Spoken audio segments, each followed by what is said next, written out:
আসসালামু আলাইকুম। কালকে থেকে আসলে কুমিল্লার মুরাদনগরে যে ঘটনা ঘটেছে, সেটা অবিশ্বাস্য লাগছে। অকল্পনীয় ঘটনা। ঠান্ডা মাথায় একেবারে সকালবেলায় মানে একটা ফ্যামিলির ৩-৪ জন সদস্যকে পিটায় মেরে ফেলা। একজন বাঁচবে কিনা সন্দেহ আছে। তার মধ্যে নারী, মহিলা আছে, তার মেয়ে, ছেলে এবং আরেক মেয়ে। আরেক মেয়ে সে এখন মুমূর্ষু অবস্থায় আছে হাসপাতালে। বাকি ৩ জনকে পিটায় কুপায় মেরে ফেলা হয়েছে। এলাকাবাসী এই হত্যাকাণ্ডের সঙ্গে জড়িত। ওই পরিবারের বিরুদ্ধে মাদক ব্যবসায় জড়িত থাকার অভিযোগ আছে। বলা হচ্ছে যে ৩০টার উপর নাকি মামলা আছে।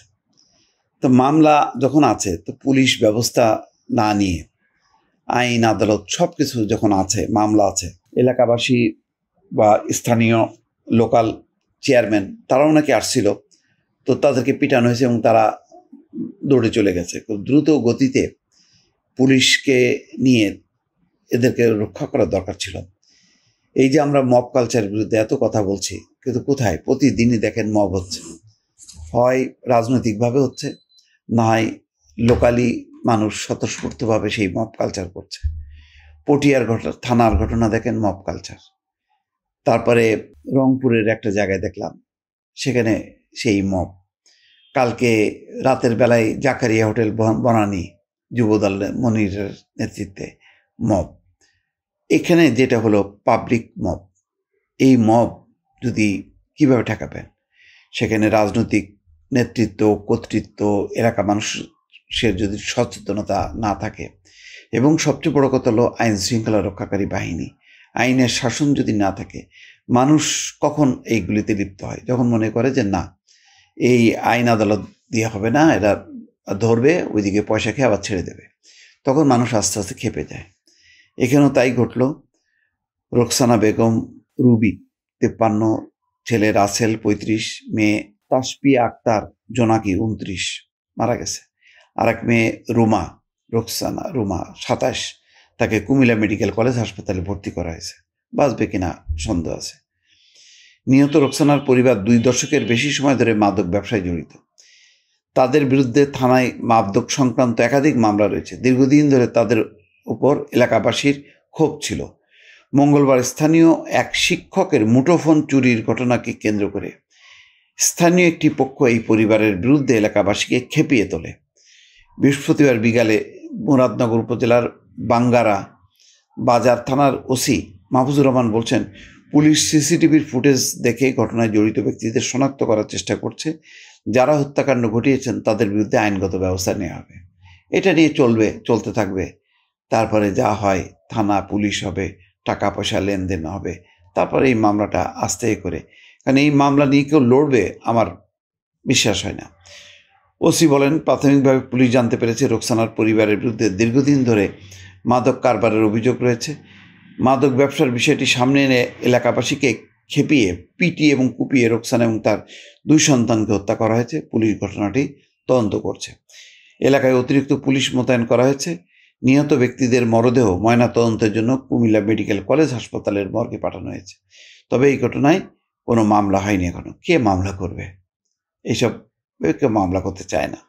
এলাকাবাসী এবং পুলিশের সঙ্গে কথা বলে জানা গেছে, মুরাদনগর নবীনগর সড়কের করইবাড়ি বাসস্ট্যান্ড এলাকায় রোকসানার বাড়ি।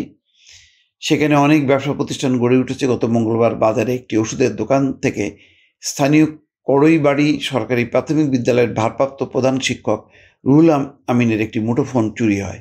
অভিযোগ ওঠে, বোরহান উদ্দিন ওরফে মারুফ নামের এক তরুণ মুঠোফোনটি চুরি করেছে। ওই তরুণ রোকসানার মেয়ের তাসপিয়ার স্বামী মনির হোসেনের সঙ্গে কাজ করেন। তার বাড়ি উপজেলার হায়দ্রাবাদ এলাকার। এলাকাবাসীর অভিযোগ, রোকসানার খুচরা মাদক ব্যবসায়ী হিসেবে কাজ করে এই বোরহান। শিক্ষকের মুঠোফোন চুরির অভিযোগ এনে মঙ্গলবার আকুবপুর ইউনিয়ন পরিষদের 2 নম্বর ওয়ার্ডের সদস্য বাচ্চু মিয়া এবং স্থানীয় বসির উদ্দিনের নেতৃত্বে বোরহানকে মারধর করা হয়। খবর পেয়ে বোরহানকে ছাড়িয়ে আনতে যান রোকসানা। সেখানে বাসি সহ অন্যদের সঙ্গে রোকসানা এবং তার পক্ষের লোকজনের বাকবিতণ্ডা এবং এক পর্যায়ে হাতাহাতি হয়। এই ঘটনাকে ঘিরে পরদিন বুধবারও 2 পক্ষের মধ্যে হাতাহাতি হয়। এসব নিয়ে 2 পক্ষে উত্তেজনা চলছিল। বৃহস্পতিবার সকালে কড়ইবাড়ি বাসস্ট্যান্ড এলাকায় আসেন স্থানীয় ইউপি চেয়ারম্যান শিমুল বিল্লাল এবং ইউপি সদস্য বাচ্চু মিয়া। এই সময় তাদের সঙ্গে রোকসানা এবং তার মেয়েদের বাগবিতণ্ডা হয়। এক পর্যায়ে ইউপি সদস্য বাচ্চুকে চড় দেন রোকসানা। এরপরে রোকসানার বাড়িতে হামলা এবং ভাঙচুর চালানো হয়। সেখানে তিনি এবং তার পরিবারের সদস্যদের উপর হামলা চালানো হয়। ঘটনাস্থলে রোকসানা, রাসেল এবং তাসপিয়ার মৃত্যু হয়। নাম প্রকাশে অনিচ্ছুক এক প্রত্যক্ষদর্শী প্রথম আলোকে বলেন, নিহত ব্যক্তিদের মাথায় ইট দিয়ে আঘাত করা হয়, এলোপাতাড়ি পেটানো হয় এবং কুপিয়ে জখম করা হয়। এই সময় প্রাণ ভয়ে রোকসানার স্বামী খলিল এবং আর এক মেয়ে পালিয়ে যান।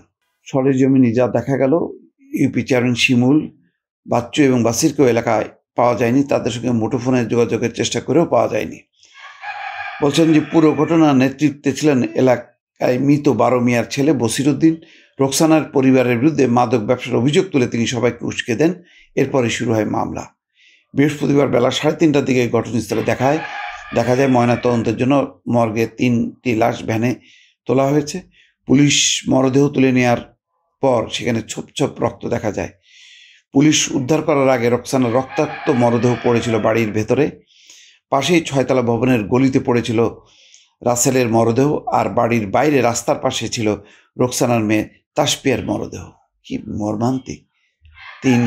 এক পরিবারের 3 সদস্যের লাশ ছড়াই ছিটাই পড়ে আছে। ঘটনাস্থলে পাওয়া যায় নিহত রাসেলের স্ত্রী মিম আক্তারকে। কোলে 10 মাসের সন্তানকে নিয়ে কান্না করছিল। আইন শৃঙ্খলা রক্ষাকারী বাহিনীর সদস্যরা তাকে ওই বাড়ি থেকে নিরাপদে সরিয়ে নেন। মিম আক্তার বলেন, মোবাইল ফোন চুরির ঘটনাকে কেন্দ্র করে পরিকল্পিতভাবে 3 জনকে খুন করা হয়। বুধবার বসির আমার স্বামীকে কল দিয়ে বলে তার পুরো পরিবারকে শেষ করে দেবে। তখন আমার স্বামী বলেছেন, পারলে তুই কিছু করিস, কিন্তু স্বপ্নেও ভাবেনি যে এমন ঘটনা ঘটবে। তাই ঘটছে। আমরা যা কল্পনাও করতে পারি না, দিনে দুপুরে ঠান্ডা মাথায় একটা উস্কানি দিয়ে একটা ফ্যামিলির 3-4 জন সদস্যকে মেরে ফেলা হবে, অকল্পনীয়। মানে চিন্তা করলেও গা শিউরে ওঠে। সেই ঘটনাই ঘটছে। এতে সাধারণ মানুষের নিরাপত্তাটা কোথায়? আজকে মাদক কারবারি হিসাবে তাদেরকে অভিযুক্ত করে মানুষই সাজা দিয়ে দিল। তাহলে আইন, পুলিশ এগুলির দরকার কি? দর্শক ভালো থাকবেন। আল্লাহ হাফেজ।